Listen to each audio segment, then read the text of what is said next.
Everybody, welcome back.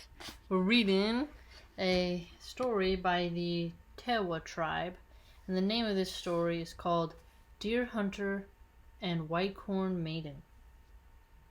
Long ago, in the ancient home of the San Juan people, in a village whose ruins can be seen across the river from the present-day San Juan, lived two magically gifted young people.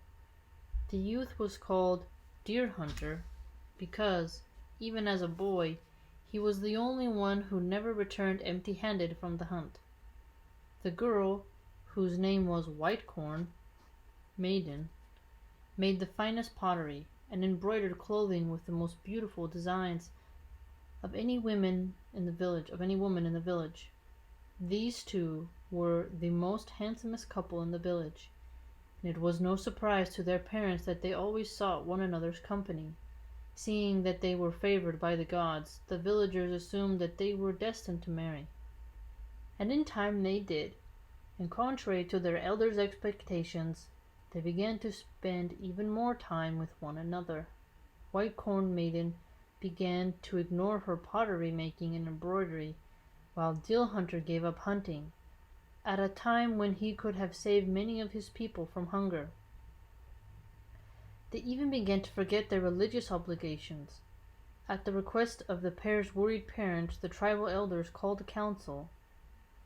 This young couple was ignoring all the traditions by which the tribe had lived and prospered, and the people feared that angry gods might bring famine, flood, sickness, or some other disaster upon the village. But Deer Hunter and Whitehorn Maiden ignored the council's pleas and drew closer together, swearing that nothing would ever part them. A sense of doom pervaded the village, even though it was late spring and all nature had unfolded a new life. Then suddenly Whitehorn Maiden became ill, and within 3 days she died. Oh no! That's a pretty quick death. Wow. Deer Hunter's grief had no bounds. He refused to speak or eat, preferring to keep watch beside his wife's body until she was buried early the next day. For 4 days after death, every soul wanders in and around its village and seeks forgiveness from those whom it may have wronged in life. That's unique. It is a time of unease for the living, since the soul may appear in the form of a wind, a disembodied voice, a dream, or even in human shape. To prevent such a visitation, the villagers go to the dead person before burial and utter a soft prayer of forgiveness. And on the 4th day after death, the relatives gather to perform a ceremony releasing the soul into the spirit world, which it will never return. But Deer Hunter was unable to accept his wife's death, knowing that he might see her during the 4-day interlude. He began to wander around the edge of the village. Soon he drifted farther out into the fields, and it was here at sundown of the 4th day, even while his relatives were gathering for the ceremony of release, that he spotted a small fire near a clump of bushes. Deer Hunter drew closer and found his wife, as beautiful as she was in life and dressed in all her finery, combing her long hair with a cactus brush. Oh, that's a unique brush. In preparation for the last journey, he fell weeping at her feet, imploring her not to leave but to return with him to the village before the releasing rite was consummated. Whitehorn Maiden begged her husband to let her go, because she no longer belonged to the world of the living. Her return would anger the spirits, she said, and anyhow, soon she would no longer be beautiful, and Deer Hunter would shun her. That's a fair point. He brushed her pleas aside by pledging his undying love and promising that he would let nothing part them. Eventually she relented, saying that she would hold him to his promise. They entered the village just as their relatives were marching to the shrine with the food offering that would release the soul of Whitehorn Maiden. Food offering, they think. They were horrified when they saw her, and again they and the village elders begged Deer Hunter to let her go. He ignored them, and an air of grim expectancy settled over the village. The couple returned to their home, but before many days had passed, Deer Hunter noticed that his wife was beginning to have an unpleasant odor. Then he saw that her beautiful face was grown ashen, and her skin dry. At first he only turned his back on her as they slept. Later he began to sit up in the roof all night, but White Corn Maiden always joined him. In the time the villagers became used to the sight of Deer Hunter racing among the houses and through the fields with White Corn Maiden, now not much more than skin and bones, in hot pursuit. Oh my gosh, she's a skeleton. Things continued in this way, and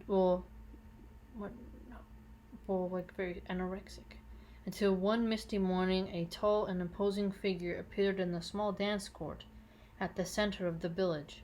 He was dressed in spotless white buckskin robes and carried the biggest bow anyone had ever seen. On his back was slung a great quiver with the 2 largest arrows anyone had ever seen.